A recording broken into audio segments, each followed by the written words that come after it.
Hey, hey, welcome to Film Fanatics, three film geeks discussing movies both new and old. My name is Dan. My name is Justin. I'm Joe. This week, The Rock saves California in San Andreas. Bradley Cooper and Emma Stone say Aloha, and we'll also review one of the biggest Swedish films in history, the comedy The 100-Year-Old Man Who Climbed Out the Window and Disappeared, and our home media moment, Ryan Reynolds in The Voices.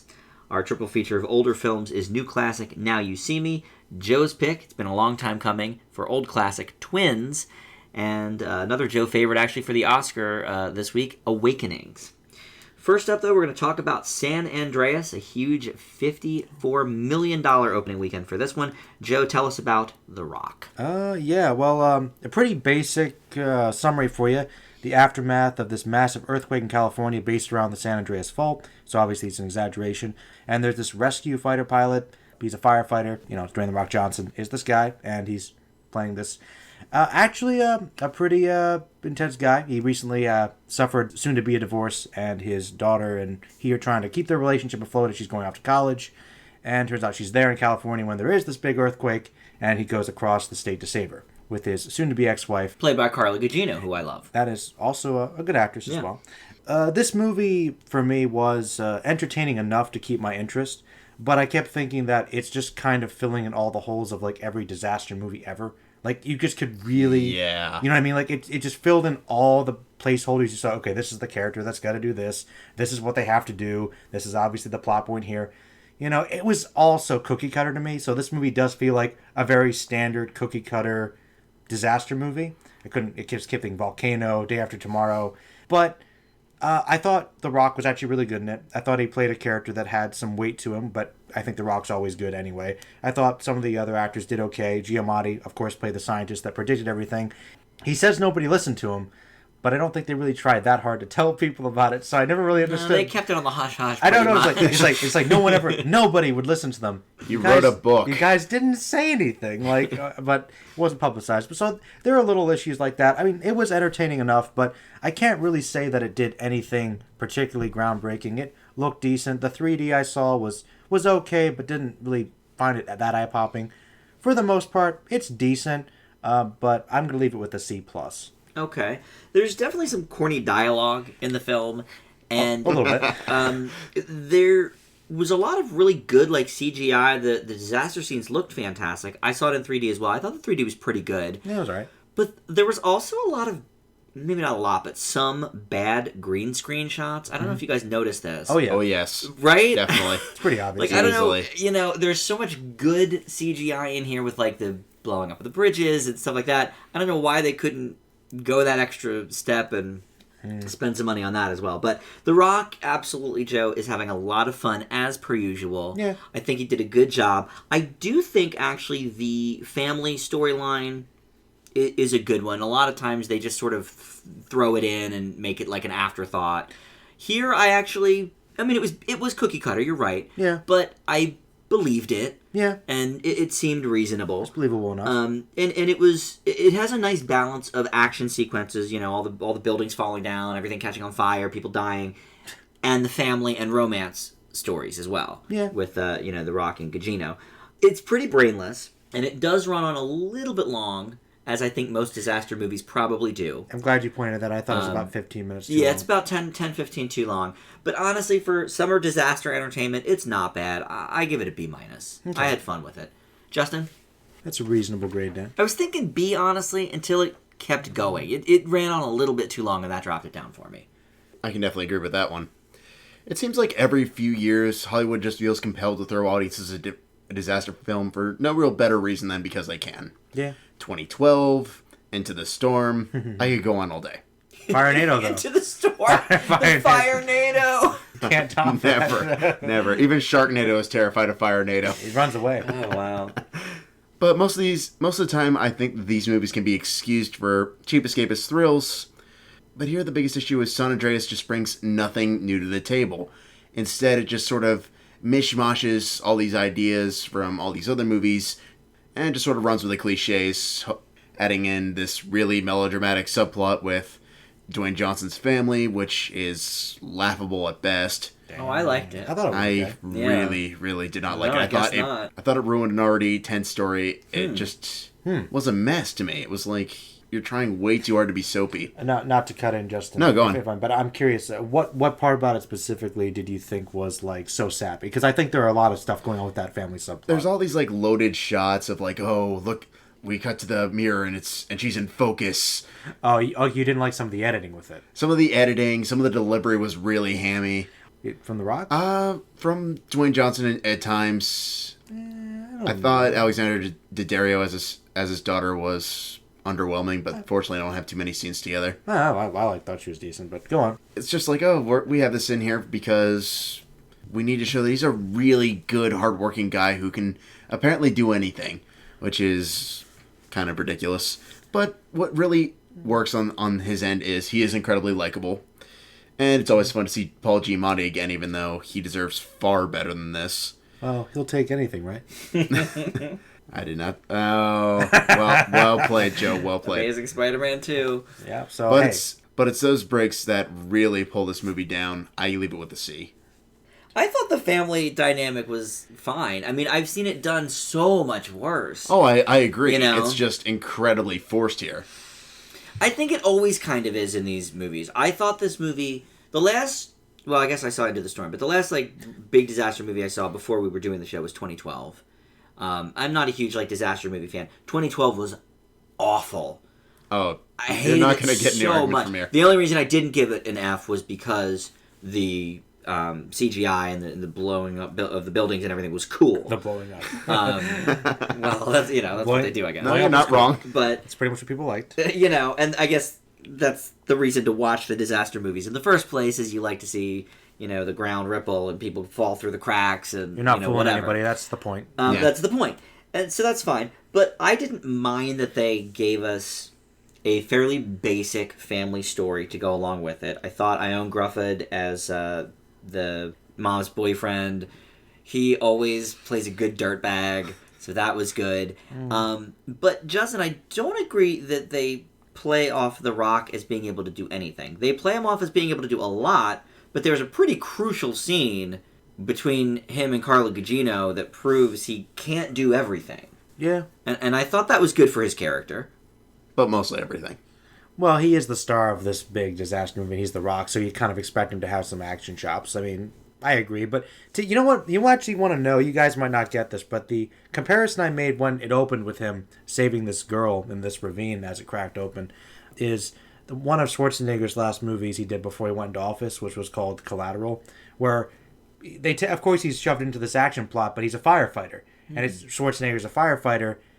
I could believe it. He's just... Makes sense. He's just a firefighter who happens to be tough, and, you put him in an action movie because it's Arnold Schwarzenegger. Yeah. But, you can buy that he's something else. For The Rock, it's just, you kind of expect him to be in this kind of movie. He's going to be awesome.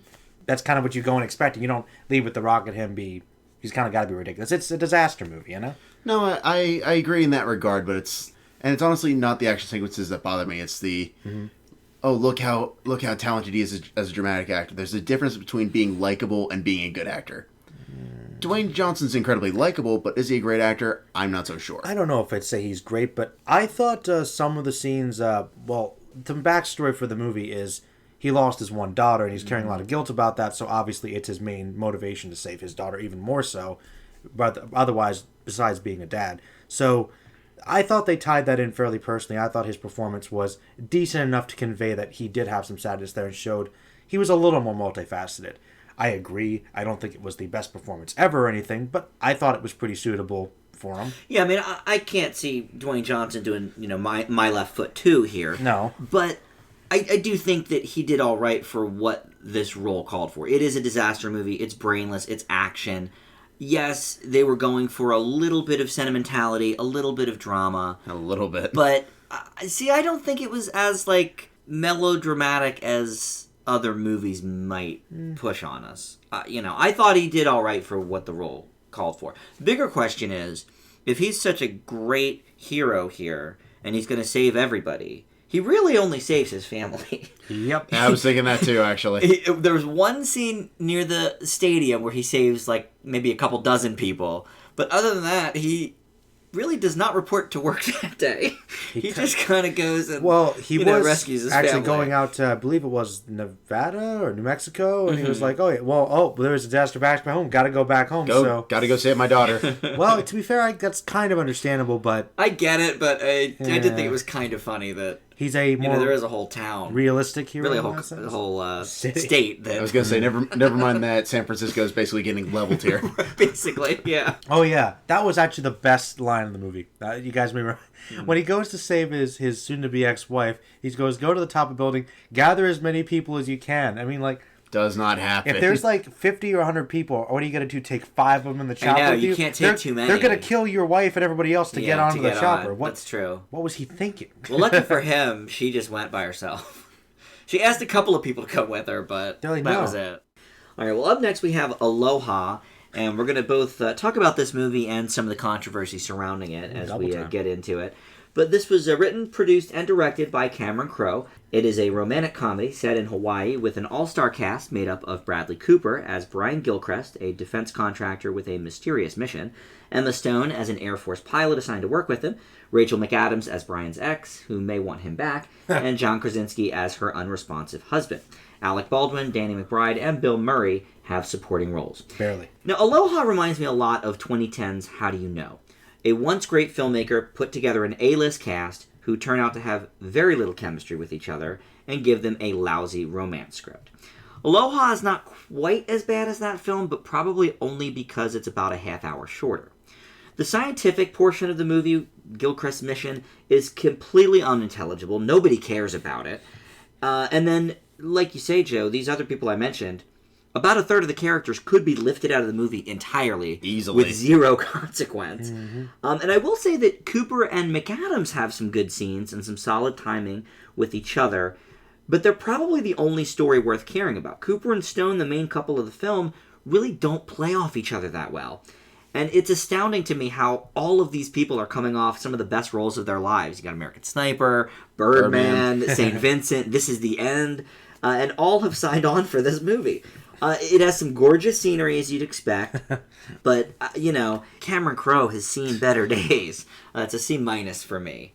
Justin? Hoo-wee.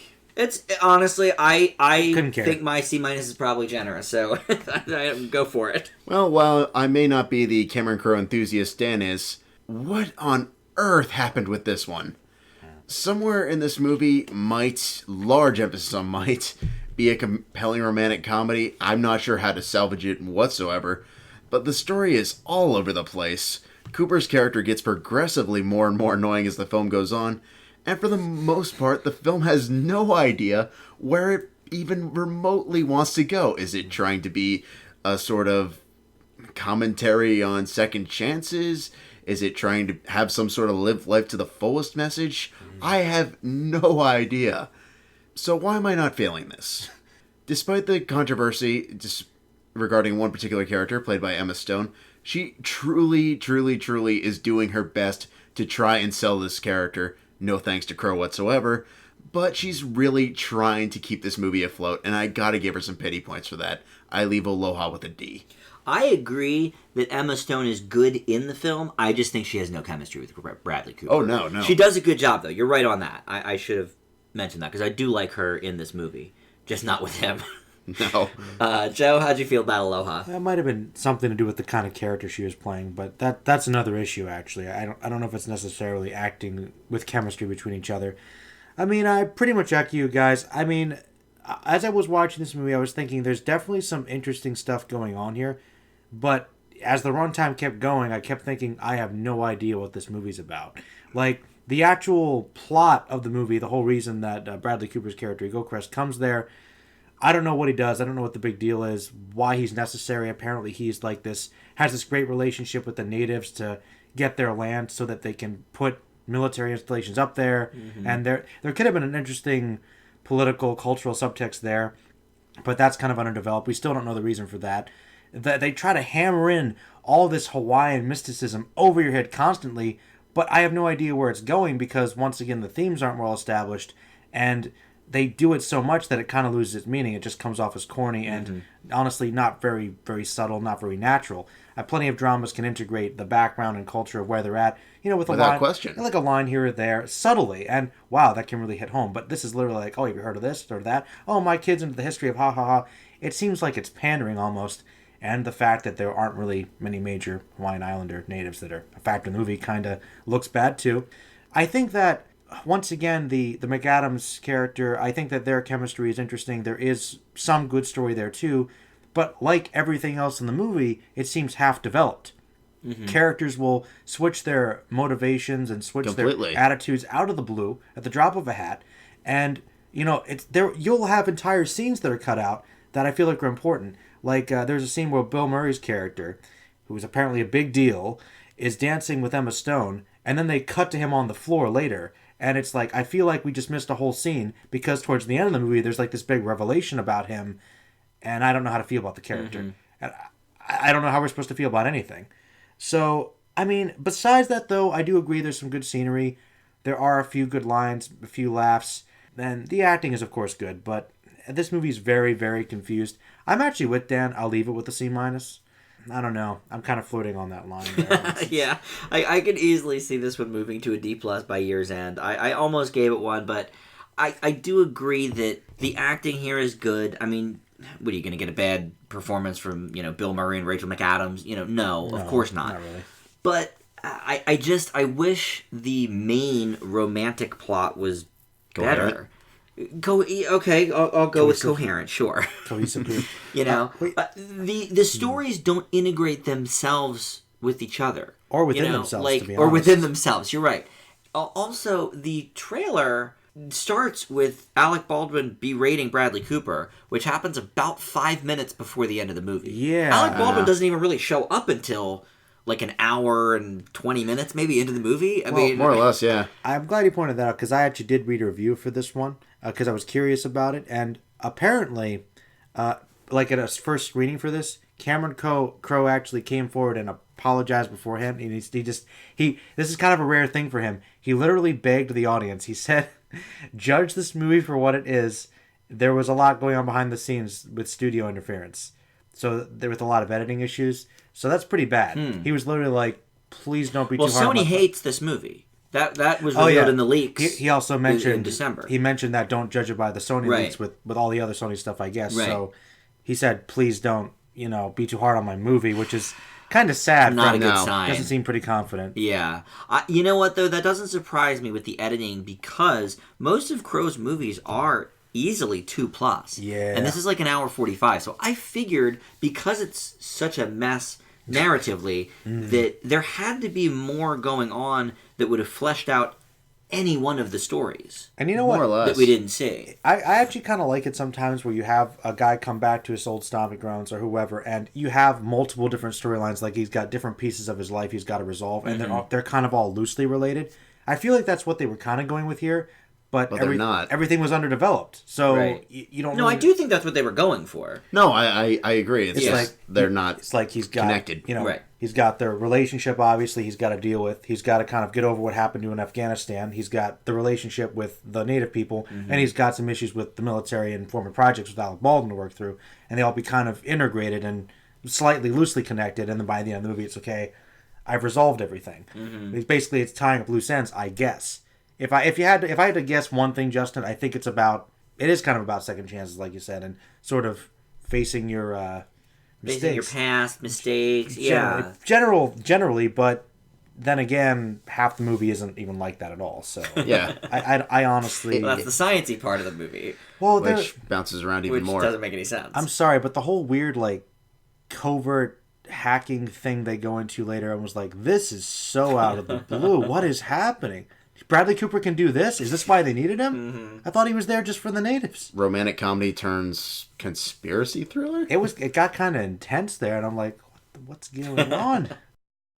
Controversy is that it's like very Hawaiian based. The whitewashing that we saw in Exodus, which I believe was also a Sony product. This is bad. Yeah. That's looking bad. But anyway, there is one Hawaiian character that has something to do, but everybody else, even like when they go into stores and stuff, It's white people manning the counter. Well, even in the hula class, Yeah. there's maybe one Hawaiian person in the hula class. That's unlikely. Like, really? Don't buy that for a second. Yeah. Okay, so obviously we're all on board with that. Oh, yeah. Just a little... No, the controversy is completely warranted. Well, and, Joe made a point before we even saw the movie, but just when we were discussing the controversy briefly, that why not just set the movie in L.A. then? What's the difference? There is no difference. If you're not going to have, maybe they heard about San Andreas and they figured let's not shoot there. There's an earthquake, but... I don't understand why it needed to be set in Hawaii if there's nothing Hawaiian about it, except for the quote-unquote legend, that they were talking about, which Joe's right, but didn't really add anything to the story. But literally, you could set that in any area in the United States and have like a Native American reservation and have the same thing. So, Well, miss a bit. I'm guessing it's one of those instances of, hey... Everybody on the crew and the cast wants to go to have a vacation and shoot a movie while they're there. Could be. Classic Sandler. I was going to say Sandler syndrome. Yep, do a Sandler. So that's probably the real excuse. You're right. But I did like some of the stuff they were talking about. I just wish it was integrated into the movie. Yeah. Maybe with a few more actual Hawaiian Islanders characters to portray that to seem a little more genuine. And, and there is a history in film of not really doing Hawaii proud in terms of their people. Sandler again, 50 First Dates. Mm-hmm. I'm a huge fan of The Descendants. I think The Descendants gets it a little better. A little bit. Well, it gives them something to do. Yeah, there's definitely some Hawaiian characters in it, and the whole movie is about the issue. Taking land from the Hawaiian people and, that being a big uproar. So, yeah, I don't know why that needed to be set here. It doesn't. It doesn't. It really doesn't. Well, let's move on here. Up next, we've got the 100-year-old old man who climbed out the window and disappeared, and Justin's going to tell us about that. A title that just rolls off the tongue. I know. It's probably the longest title we've had here on Film Fanatics, I would think. We'll have to run Borat at some point. That's true. Even at 100 years old, Alan Carlson, played by Robert Gustafson, still thirsts for adventure, and occasionally blowing things up. On the day of his birthday, as the title may suggest, Alan heads out into the open from his retirement home and embarks on a series of bizarre adventures, from coming across a suitcase filled with money, and having morbid yet hilarious run-ins with the biker gang who needs it back.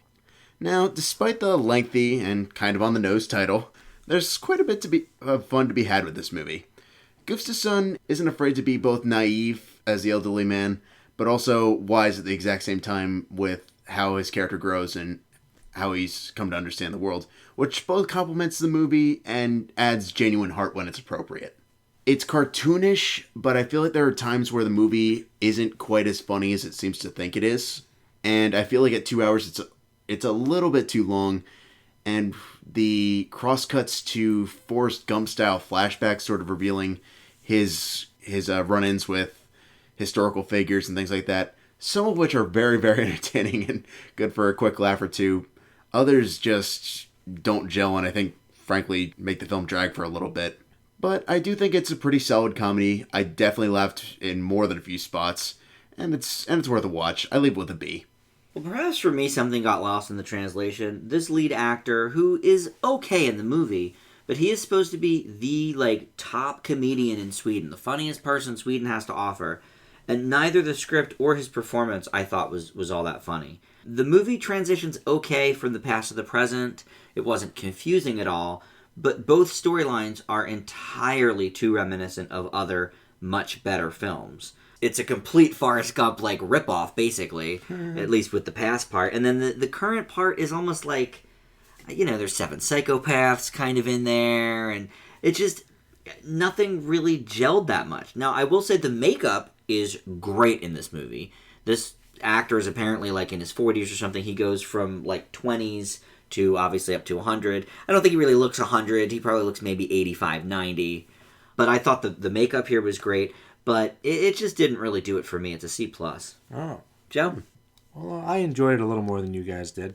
I think that the biggest problem with the movie is probably those flashbacks. I think some of them were funny, some of them were interesting, but as the movie goes on, I think they were a little overused. And I kind of liked the main story a little bit more. But for the most part, I did like the reminiscent story. I thought it was funny. I liked some of the dry humor they were going for. I liked the character, and I think maybe because I'm a big fan of history, I kind of got a little of the in jokes. Like there's this whole Franco bit that's kind of ironic. I thought was pretty awesome.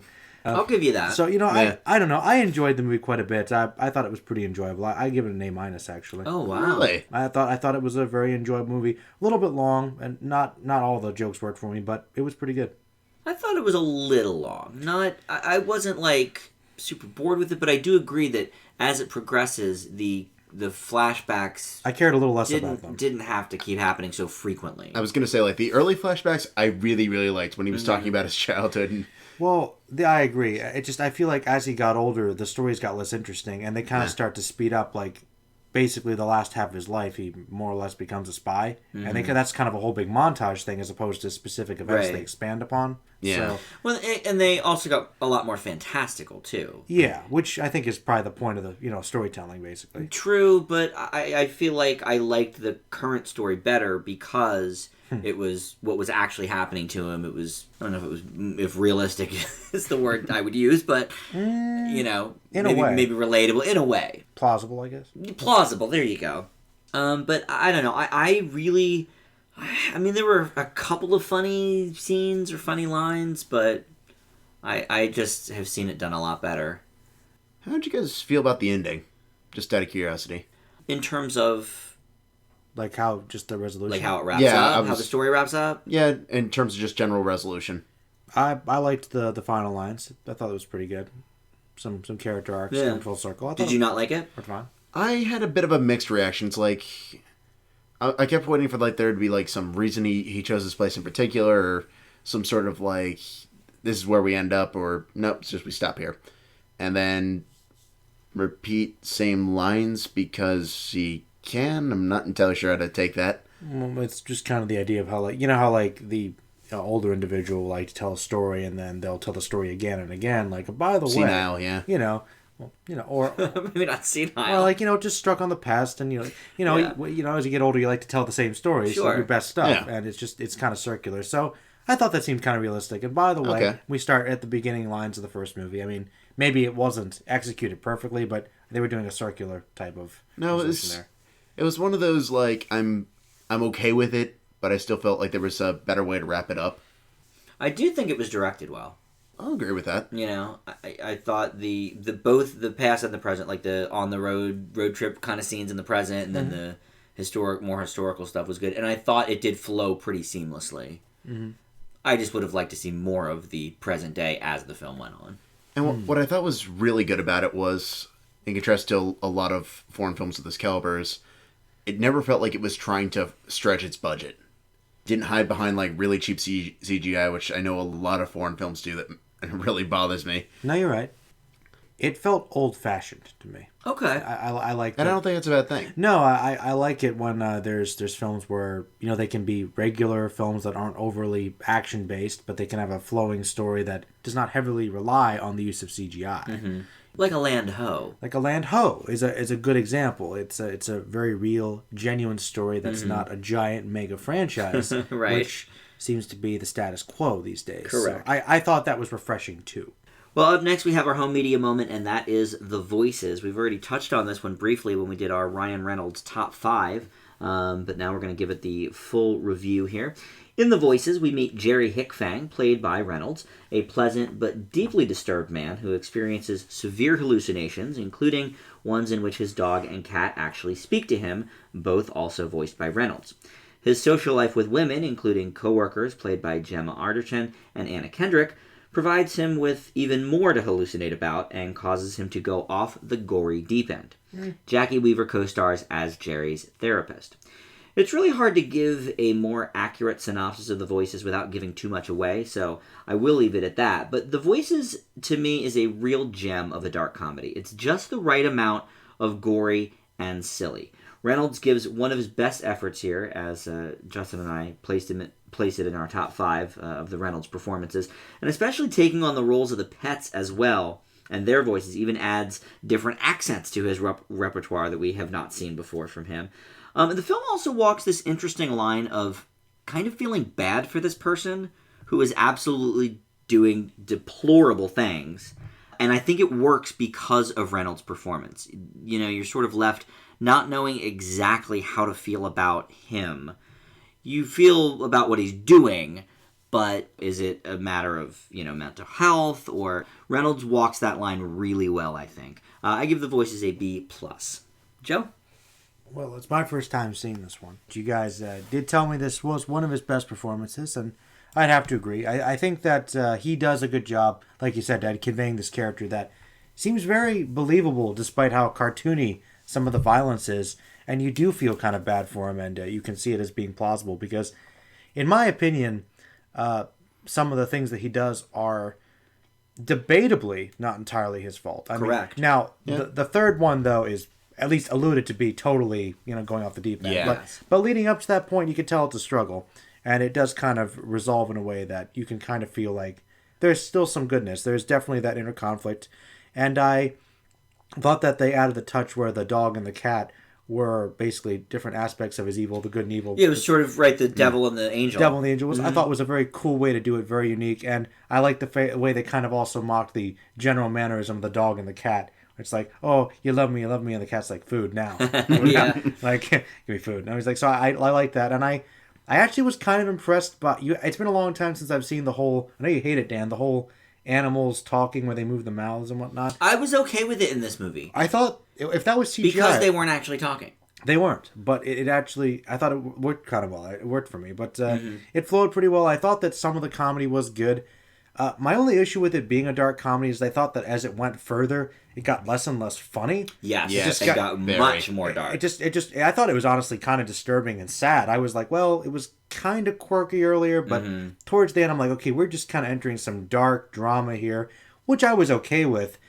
But then there's the ending, which was just stupid. I'm sorry. I know they were trying to cap it off as being silly. After everything leading up to that point... I hate the ending so much. The ending is probably the reason I didn't give it an A-. Because I really liked the movie a lot, and then the ending is just not for me. No, that's actually kind of where I'm at with you, Dan, because I was thinking A- too. I'm like, this is leading up really good. Okay, I like the way it's resolved. That was actually pretty awesome. And then they're like, oh, wait, this is a dark comedy, so we have to be really goofy about it. Yeah. We left this like about 45 minutes ago, and you're going way over the top here to try and, I guess, compensate. I'm like, I don't know what you're trying to do here. It just doesn't feel right to me. So I leave it with the B+ as well. Okay. Mostly because of that ending, because I was just like, what is that? What are you doing? No. I think I left my DVD player running just because I honestly was just watching it in like awe of what the heck is going what's on? What's happening right now? Yeah. I didn't. I watched like I got past the part where they're sort of like having the exchange and then there's the dance number and I'm like, this is happening, yeah. No. Well, it's like this is the end. Yeah. Except a straight ahead comedy. But at least with This Is the End, they alluded to that. True. A bit earlier on. This, I don't know what was going on. I don't either. Sort of a happy ending-ish. I don't know. Justin? Dark humor always walks a steady line between comedy and thriller, and that's a balance that director Marjan Satrapi of Persepolis fame has yet to find. Part of the reason stems from the fact that the film isn't always entirely a comedy, a concept that gives viewers tonal whiplash during a few scenes, though they aren't entirely all bad. I feel like some of the dramatic portions give Ryan Reynolds' character more depth, however, it ruins the dark comedy that it's trying to go for. The one thing I really do love about this is it really showcases the fact that Reynolds has range, and he does commit to these voices, and it really shows that he can be comedic, he can be dramatic, but he can also vary his performance. And when you first saw it, you did not realize that he was even doing the voices. No, I was completely baffled at until I looked it up and heard from you that it was him the entire time. I was like, whoa. Well, the dog doesn't sound like him at all.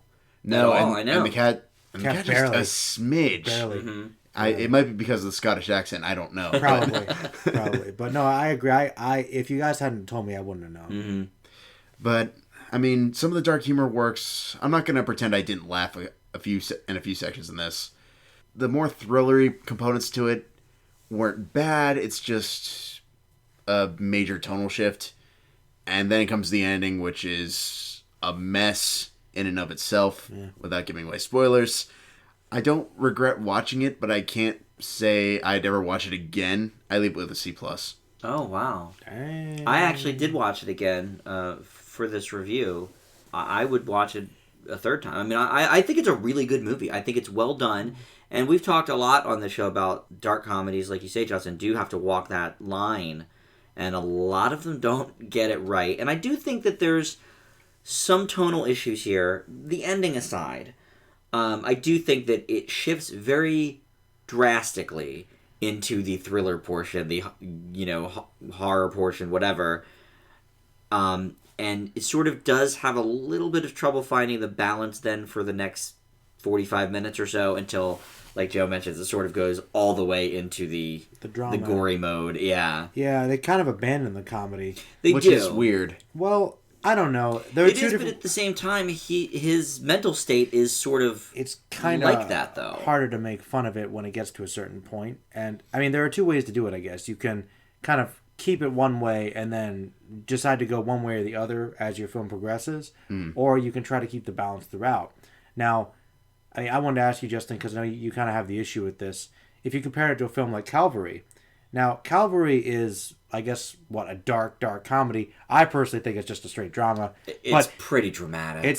But it's technically called a dark comedy. It's listed as a dark comedy. This one, I thought, okay, I can see some of the dark comedy, but by the end, I don't know. I was like, I don't even know if I would call it that as a whole film. There's some quirkiness, but, I mean, there's despite what it's labeled and despite what it might actually be in the result. Well, here's the difference for me, Joe. Yeah. Yes, Calvary's labeled a dark comedy, but for the most part, it's more or less just a drama with a couple minor funny bits. The Voices starts off as a comedy, then a dark comedy, then a thriller, and then back to dark comedy. I don't know if it ever goes back to dark comedy. I think it tries. That's what they're trying to do with the ending. Do I think it works? No, but that is clearly what they're trying to do. That cap is pretty bad. I wouldn't even call the ending going for dark comedy. It was going for like hijinks, like slapstick comedy almost. Like, hey guys, we're back. This was the silly movie The Voices. Remember? God, that ending is so awful. The ending's horrible. It is bad. Yeah. Well, I actually consider that almost like a post credits thing. I kind of do as well, which is what it should have been. And here's the biggest issue for me. If they had cut that scene in half, it would have worked perfect. You're right. If it had been just the first part of it where he kind of... There's that one... Yeah, you're right. It could have kind of worked in a weird way, but then keep going, and then the credits, and then it's just like... So you don't like that it sort of regresses from a comedy into a thriller, whatever you want to call it. You think it should have been more You think it should have been more balanced? I feel like it should have been more consistent, which I think is the main pitfall for this. That's why I had to really spend some time rethinking Calvary, because yes, it's a dark comedy, but of sorts, let's say. Yeah. But at the end of the day, it's still a pretty consistent drama. It's just got a couple potentially funny quips here and there. This is just trying to be a whole bunch of different things, and just ends up taking tonal shifts here and there. When you're starting to enjoy the comedy, it goes darker. When you're starting to get used to the darker stuff, it tries to be funny again, and then it's over. I can kind of see it. I just think it consistently devolves into a thriller. I think we go, like you said, Justin, from comedy to dark comedy to thriller. I don't think it ever really returns. I mean, I'm excluding that awful ending scene when I say this. But I don't think it ever goes back and forth. I think it's a gradual decline, and that's why it didn't really bother me as much. Makes sense. Yeah. I was kind of okay with that, too. That's how I looked at it. All right. Well, before we get to our triple feature of older films, a couple of quick news items we wanted to talk about. One is something we touched on a couple of months ago on the show when we were talking about all of these sequels that had just been announced. One of them was Tron 3, and because of lackluster returns for Tomorrowland, Disney has pulled the plug on Tron 3. Did we need Tron 3 to begin with? I don't know. We sort of talked about that, in the first place. No, but Tron Legacy got a decent return, and the TV show's obviously doing relatively well, so... Yeah, the cartoon's a pretty big fan base, actually. So, I mean, I don't think it's necessarily fair that there was a cartoon show. Yeah, they... Is it on Cartoon Network or something? No, it's on Disney... XD, I believe? XD, yeah. Oh, okay. Yeah. I didn't even know there was a cartoon. Yeah, and people apparently really like it, so there's something there. Well, that's an interesting choice then to pull the plug. Yeah, which is why I don't think it's really fair that they're we can't have Tron 3 because Tomorrowland was not doing what they wanted. And it's kind of a weird excuse because, and I was just commenting as you brought this up. I mean, Tomorrowland might not have done well, but Disney shouldn't be too worried about money because of Marvel Studios, obviously raking in very big bucks.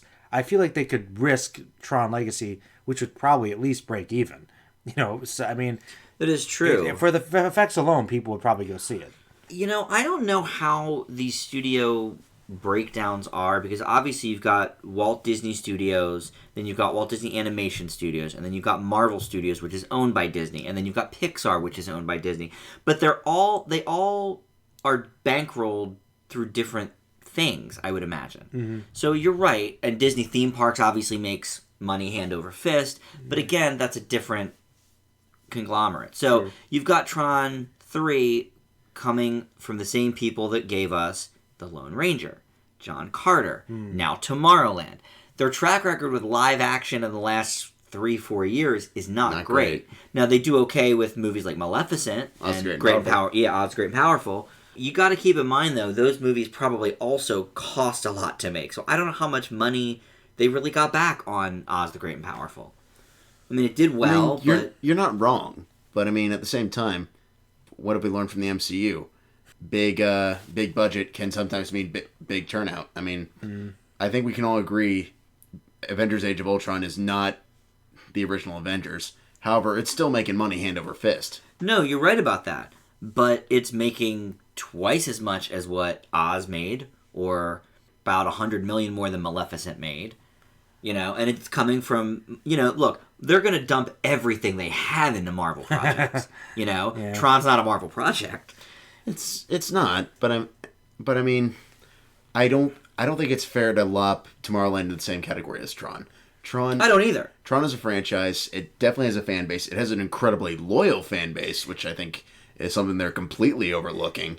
It's probably not the best business decision to close off on, especially if you've been developing and spent money on it already, because unlike, Lone Ranger or Tomorrowland or John Carter, those are kind of loosely established franchises based on something that's a theme park or a show that existed 50 years ago. The point is, with Tron, it's semi-relevant again because Tron Legacy wasn't that long ago. There's somewhat of renewed interest. It's a sequel to something, so it's a little bit less of a risk than Tomorrowland, which I agree. I just feel like that you probably should have said, let's rethink Tomorrowland and shelf it and do Tron 3. I just feel like that's obvious. Just a weird thing to shelf. Well, I was surprised that they were coming out with it, because I didn't think Tron 2 made a lot of money. It did okay, but I know it cost a lot to make. I feel like it was one of those things where it was sort of a word of mouth after it hit DVDs. I think it built back some of its return at that point. Yeah. But maybe not so much in theaters. But I mean, I feel like it's not even that. It's the sheer fact that Tron Legacy basically reignited people to be interested in Tron again. I mean, hey, they got it into Kingdom Hearts. People know about Tron again. You're right. It got people interested in the franchise again enough that they thought they could do a third movie, so it couldn't have done too terribly bad. True. I'm sure it did well overseas. Well, there's already an online petition to get it back on track, so who knows? In a year from now, we might be talking about Tron 3 back on track. What was the other news item, Justin? Dwayne Johnson starring in Big Trouble in Little China remake. Yes, so that is happening as well. Have you guys both seen Big Trouble in Little China? It's classic. Yeah. Okay. Great I have show. never seen it in full, but it's like both of my brothers' one of their favorite movies growing up, so it was always on. So I've seen probably in full Enough. in about 10 different pieces, but Well, it's one of the great John Carpenter, It Kurt is. Russell combos. It's a cult movie. It's got its following. It's fun. I mean, I like The Rock, of course, and if you're going for a charismatic action star to do something like this, that's fine. It's better than Joel Kinnaman. I mean, no offense to the guy, but RoboCop. probably could have done a little better than that. It wasn't his fault, though. But once again, like Total Recall, like RoboCop, like Point Break. like Point yes, The even remake we didn't need. Point Break. I'm just gonna keep it short and sweet. No, I mean, like I don't. You're just Why getting remake it? It's one of those movies. Doesn't need to really be made. You're gonna make a lot of people angry. I'm sorry. I don't. Here's the biggest issue with Big Trouble in Little China. It has nothing to do with the casting. Yeah. It has to do with the fact that the first one works because it's so brilliantly campy. Yes. I don't think if you updated the effects and things like that, it would have the same magic. Well, it's similar to like Total Recall RoboCop, where it is kind of campy in that sense, and it's sort of rooted in its decade, And they're time. likely going to try and make it a more serious, gritty action movie. And it's gonna which lose, is not Big Trouble in Little China even a little bit. It's going to lose its soul. It's not going to be fun. You know, I mean, if they're going that spirit... Getting The Rock on board is a good step towards fun. I'll give him that. That's true, but I don't know. I don't have a lot of faith in it. Well, we'll see, I guess, how that develops.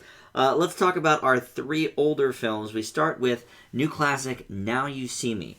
This was a 2013 surprise hit caper film starring Jesse Eisenberg, Woody Harrelson, Isla Fisher, and Dave Franco as 4 street magicians who each receive a mysterious card by an unknown person and soon are performing in Vegas as the Four Horsemen. During their first show as a group, their finale is to rob a bank, and they actually succeed in doing so for real, so the FBI is called in to find and capture the group, the investigation led by Mark Ruffalo. Morgan Freeman and Michael Caine co-star. Much like this year's Will Smith vehicle Focus, I was surprised at how much I liked Now You See Me when I first saw it, and honestly still enjoy it on my 3rd viewing. The 4 leads play great off each other, and as a huge fan of magic, I was fascinated by what the team pulls off. Which leads me to the huge issue with the film. It's not really an issue for me personally, but I can see how it would put people off, and way off in some instances. There are some deep logic issues within how things unfold, and especially in the finale. But here's the thing. I sort of chalk it up to watching a magic show itself. I pretty much never know how the trick is done, but that's a huge part of the fun for me. I'm always fascinated by it, and I always have a good time, even though I have no idea what's happening. I enjoy the twists and turns of Now You See Me, and like Focus, this is not a movie where you're going to use your brains. It's not as smart as like an Ocean's 11 type movie. It's just escapist entertainment. I enjoy it. It's a B. Joe? Pretty much with you. Okay, good. You were with Focus. Very similar to Focus, actually. It's an interesting comparison. But I think that everybody here does a good job. I think Woody Harrelson in particular is really funny in this movie. Has a lot of great lines. And he has good chemistry with all 3 of the people individually. The whole crew is actually really good. I think this is probably my favorite. Is it Steve Franco? Dave Franco. Dave Franco. I think it's probably my favorite Dave Franco role. I really liked him in this. He was fun. Even Jesse Eisenberg I thought was good in here. Yeah. Though I was thinking to myself as I was watching the movie, I still don't see Lex Luthor here, but that's a story for another day. But I thought he was actually pretty fun in this. And I thought that it flowed pretty well. I do like the twists and turns. I do agree. There's a lot of stuff that is kind of stupid. I mean, it just doesn't make sense. But I also thought, like, obviously this is magic, and where do we draw the line? That's why I kind of rolled with it. And I was pretty engaged and entertained. I'd leave it with a B as well. Okay. It's a pretty fun movie. Good.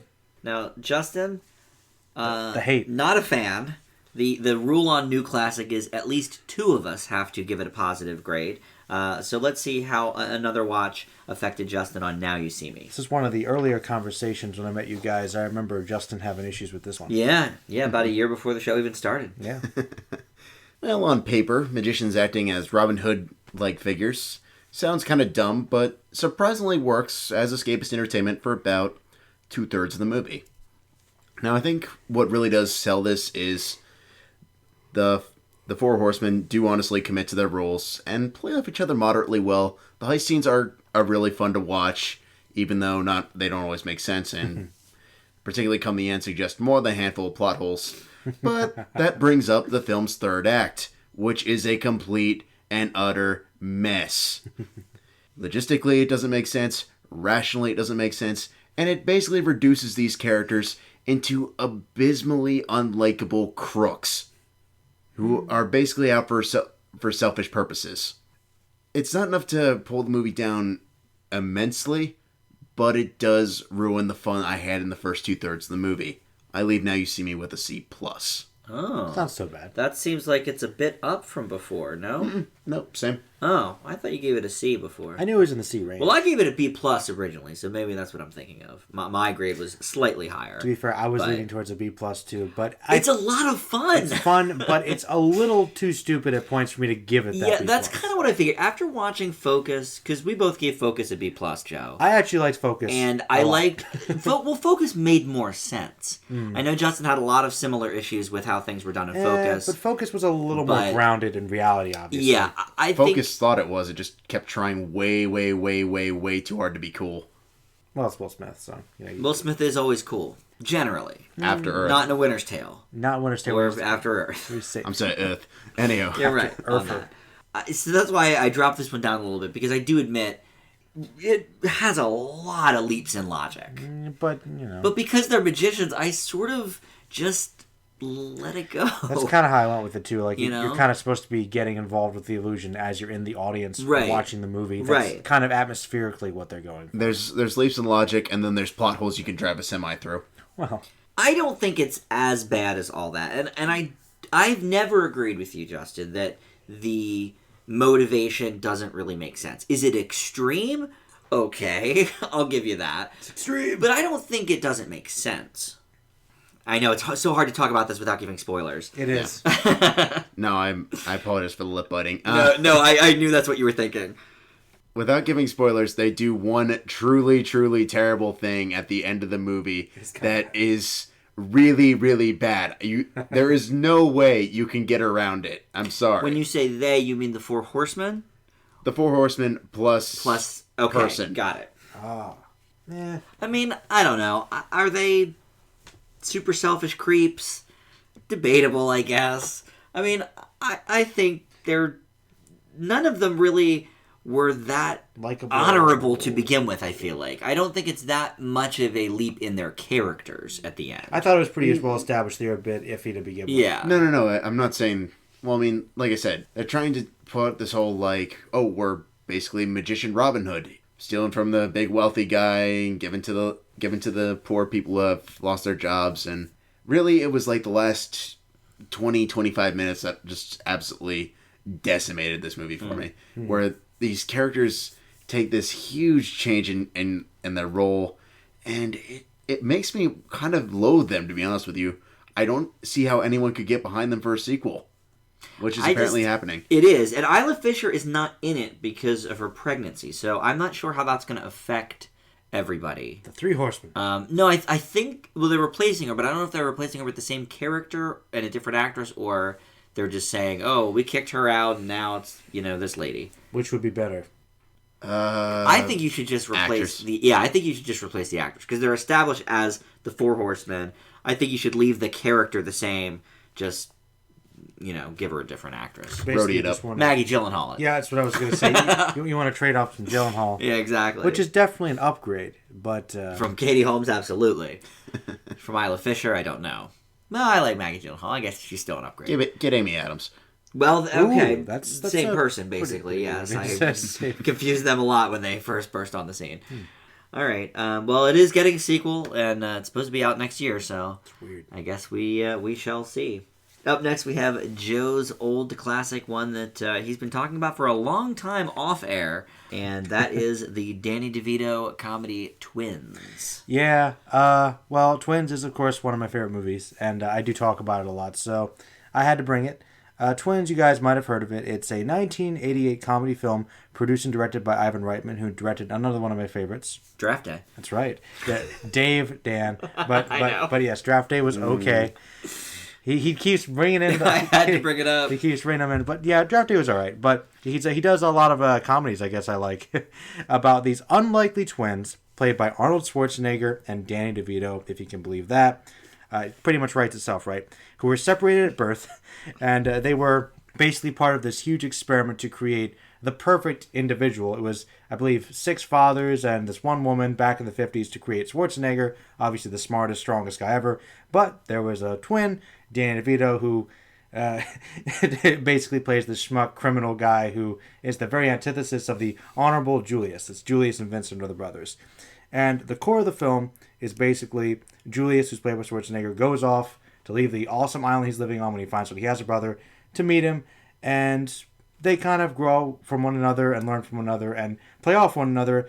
Meanwhile, they decide they want to actually find their mother, who, spoilers, they found is alive, but it's a pretty big plot point. And there's also kind of this subplot involving a special thing in the back of a car and assassin guy going after them. So there's a lot going on, and it's pretty awesome 80s comedy, I think. Well, I guess if you're going to get personal for why I'd bring it, usually with old classics, it's one of my favorite movies. I guess I should explain why that is. Really, this movie for me, I think is made because I think Schwarzenegger and DeVito actually do have a lot of good chemistry. I think that's one of the reasons why the movie works so well. And the reason why it's one of my favorites is because for many years, this is just one of those movies that my family, we could just put it on and always laugh. It's kind of like Coming to America. Yeah. It just, we always like it. You can put it on anytime. And it always makes me feel good to watch it. And I like the basic ideas of family and everything. And I think there's a lot of good lines. And I actually like the characters and their relationships with each other. Now, I honestly have to say it is a little hokey. It is a bit 80s. It's got some problems, but it's one of those instances where I really don't care. The movie just has a lot of heart at its core. And I think that it's impossible to deny that. And I leave Twins with an A. Is it in your top 25? Yes. Okay, because I have the same thing for me and my family with Beetlejuice. Really? It's in my top 25 of all time, and it was, I mean, I watched it probably 50 times, as a kid. It was always on in the house. There's a couple like that in my top 25 Yeah. where it's like, they're just some things that are so imbued with my childhood. It's like, I can't. Yeah. Never gets old. I mean, you could still watch it today and still laugh at, all the right parts. No, I've always enjoyed Twins, and I feel I will. As a quick aside, before we go to Justin, I didn't realize this until you said their names like together. Yeah. But Julius, was that Tarantino's Julius and Vincent? Pulp Fiction Jules. inspiration? Must with be. Jules and Vincent here? Must be. I didn't put that together until you said it, but Also, as a side note, I don't know if you guys know this. Thanks for another side note, Dan. Yeah. But just a fun fact while I was looking at the movie, Schwarzenegger and DeVito, I guess because they suspected how big this movie was going to be, actually made the most money out of their entire careers from this movie because they took back profits, right? They took back 20% of the gross, which was unheard of at the Wow. time. So this is their biggest hit for themselves money-wise. That's saying something for Schwarzenegger. Think about that. You So there you go. Yeah. All right, Justin, let's hear from you on Twins. Curious to see what you guys have to think about it. Yeah. Never saw it before. Yeah, Justin you knew this one, right? Yeah. Yeah, this is foreign territory. Sometimes a film's ridiculous concept can work strictly from a director's willingness to explore it and the enthusiasm of the leads. And that's what makes Twins so much fun to watch. Schwarzenegger and DeVito have brilliant comedic chemistry together, leading to some great one-liners and playful visual bits. Watching them do things the exact same way, I can't imagine how much of a pain that must have been to choreograph, but it's hilarious to watch. It's simple, but it works. It's really effective, and it definitely put a smile on my face. Unfortunately, much of the supporting cast, notably Kelly Preston and Chloe Webb as their love interests, not even remotely as good, and they definitely pull down the comedy bits. It's still a great comedy. You're right, it's very 80s. It's noticeable, but it's still a lot of fun. I leave with a B+. Well, it is hard to believe how much of this movie I remember from seeing it one time when I was 11 in theaters. How much did you remember? I mean, a lot. Just right from the opening scene. It's a good sign. I remembered a lot of things from this movie. I had always preferred Kindergarten Cop more because I had seen that a number of times. Shut up. But I have seen that enough to know that it's probably more of a good, corny memory of fondness. This is clearly the better film. The reason is simple, and it's that DeVito and Schwarzenegger have fantastic comedic chemistry. I mean, they're great here. The only real problem story-wise is that I didn't know if they needed to even go find their mother. I thought the storyline with DeVito and, his whole crime thing was kind of enough. I mean, they found each other. Wasn't that enough, for family? Oh, I didn't know I had a brother, I mean, yes, it is nice that they go find their mother, but that doesn't really provide us with a lot of the comedy. That's the more sentimental part of the movie. True. Which, I like a good gut bust with this movie, I think, more than the drama portion. But the other thing is, Justin is right. Most of the supporting characters are completely generic and forgettable. But the two leads here have enough charm to spare for several movies. The whole movie, yeah. And so it's an A- for me. I'm right in between you guys. It's good. What do you think of that, Joe? I mean, obviously, it's good that they're seeking out their mother. It makes sense. But I don't know. They could have found their, the guy that did the one dad. The one doctor and then the one dad and called it a day. I mean, one of the reasons I like the movie is kind of that sentimentality. That's kind of the heart, which I think is kind of there because they're going for something kind of lighthearted that's accessible for everybody. Strange for a family film that has, cursing and violence, but classic 80s for you. Classic 80s PG. So, in all honesty, I think you probably could cut it out, but I don't think having it in there really hurts the film at all, Maybe not.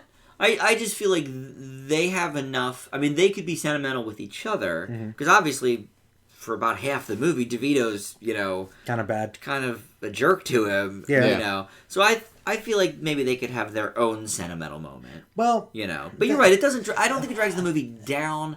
You probably could rework it, but the whole finding the mother thing kind of does do something pretty big for Vincent's character. So for DeVito, yeah. So I mean, I think it was kind of crucial in that sense. So I don't know. I think Arnold could have worked that for him. Arnold probably could have. You're right, but that was kind of a big thing for him. Was he felt abandoned by his mother, right? And they both kind of did. So it's like you're right. You could have gotten around it. It makes narrative sense, but I thought it was fine. Yeah, it works. Okay.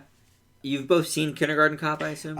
Yes. No, Kindergarten Cop is obviously it's more of a Schwarzenegger movie. I think that's why this is better. Because he's got nobody really to play off of. And that's another Ivan Reitman movie, by the way. Well, you're wrong, though. I mean, it is another great Ivan Reitman movie. But he has the kids to play off of. I guess he does. He has the kids, and he has his partner in Bits. Which but she's a throwaway. She is a bit of a throwaway. To be honest. I think Kindergarten Cop is probably the lesser film, but it's not as much of a divide as I think you think. I don't think your corny memories are fine. It's is still that right? It's still probably other than Twins is one of the best Schwarzenegger comedies. Because I haven't seen it since probably the mid '90s, but I'd seen it maybe 4 or 5 times. No, it's a pretty good movie. Okay. I mean, I don't have a problem with Kindergarten Cop. It's just I kind of do, but that's irrelevant. Justin doesn't like it, I guess. I would say this because it's more of a thriller than a comedy. But talk about a tonal shift. You know what? That's another point. The last half hour, 40 minutes of that is straight up Schwarzenegger thriller. And the thing is, I was going to say the first 10 minutes, and then the last half hour, 40 minutes. Yeah,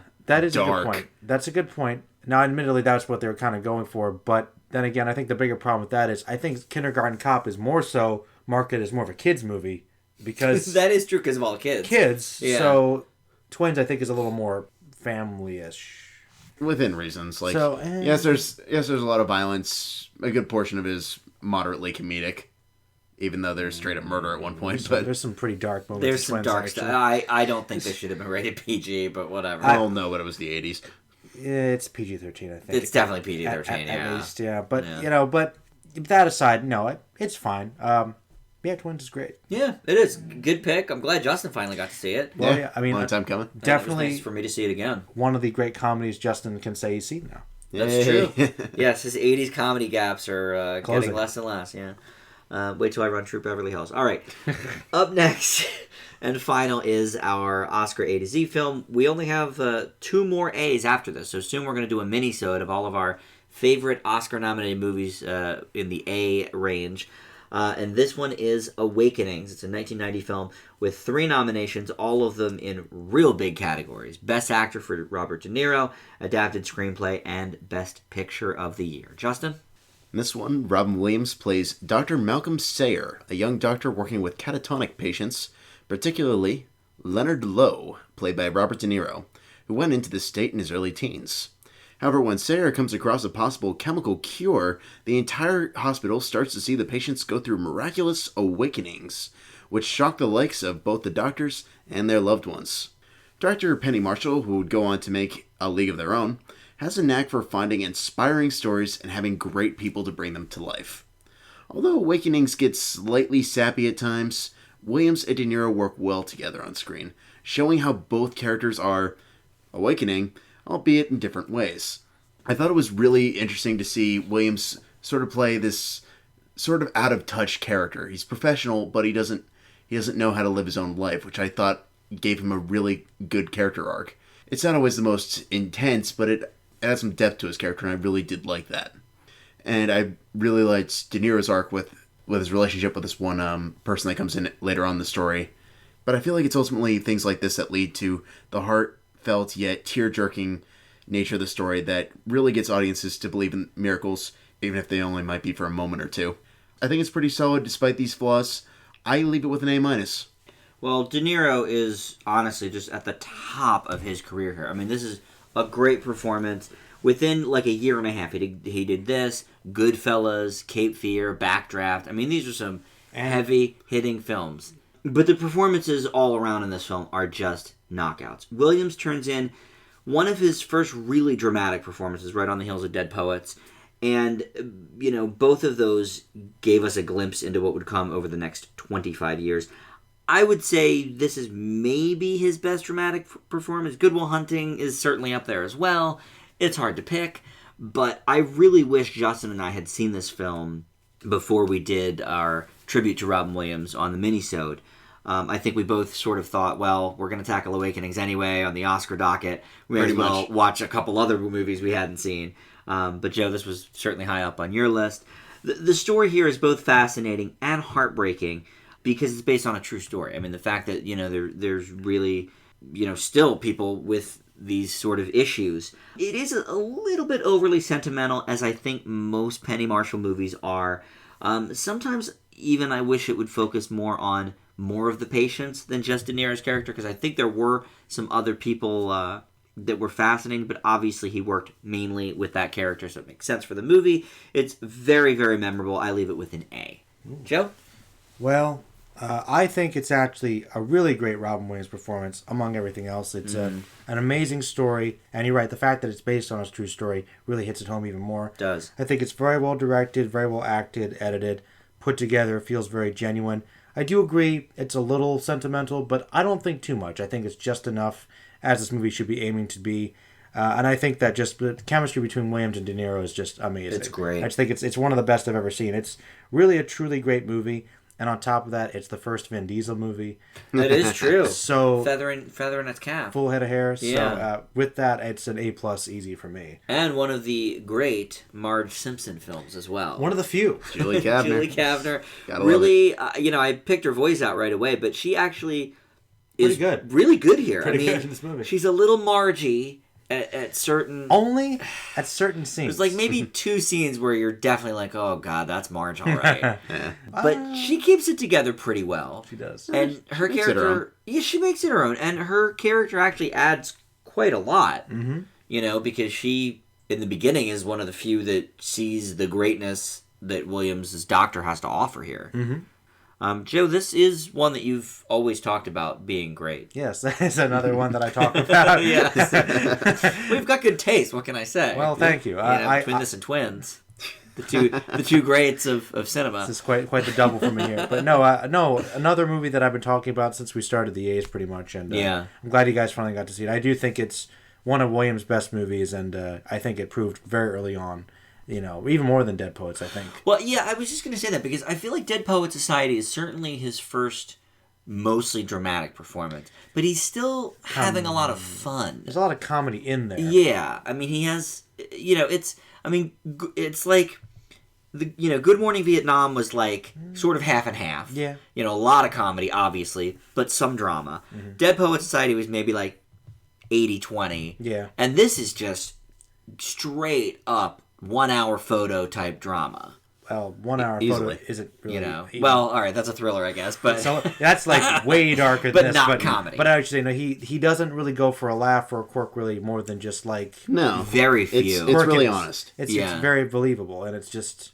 Still sad he's gone, honestly. I know. Whenever we watch one of these older performances, especially, it really reminds you, how great this man still was, to his death. Yeah. And doing those great dramatic performances as well as the comedy. Yeah. Great Night at the Museum 3. Absolutely. Need I say more there? Decent way to end it. Yeah. All right, and a decent way to end our show. with just 2 more A's to go. Like I said, we will have that mini-sode coming up. Joe's got a lot of stuff going on the Merlin channel. Almost every day, every other day in the last week or two, I've been seeing new stuff pop up there. So You've been busy. Try to pump up little videos. Nothing major. Just I did if you want to see a more raw version of the San Andreas Aloha review, that's the most recent one. And in the same video. In the same video. And Dan and I did another Sopranos one. And Yep. there's, of course, more anime and comic book stuff coming up. I'm actually going to do a little discussion about something we've been talking about Marvel Studios kind of being oversaturating the superhero industry. You know my thoughts on that. I know your thoughts, and Yeah. I'm curious to see what some of the subscribers think about that. Because, Cool. I mean, I'll keep seeing them, but Yeah. eventually people will get tired of them, right? I certainly believe so, yes. Just a matter I think of it's coming sooner rather than later. Yeah. the question is when. All right, well, and if you have not subscribed yet to our channel, go ahead and do that. We'd love to have you aboard. You can check out our 5-word reviews also every week on Facebook, which is Film Fanatics with an exclamation point, and our Twitter feed is at Film Fanatics Pod. Thanks so much for listening, and we'll see you back here next week. Bye!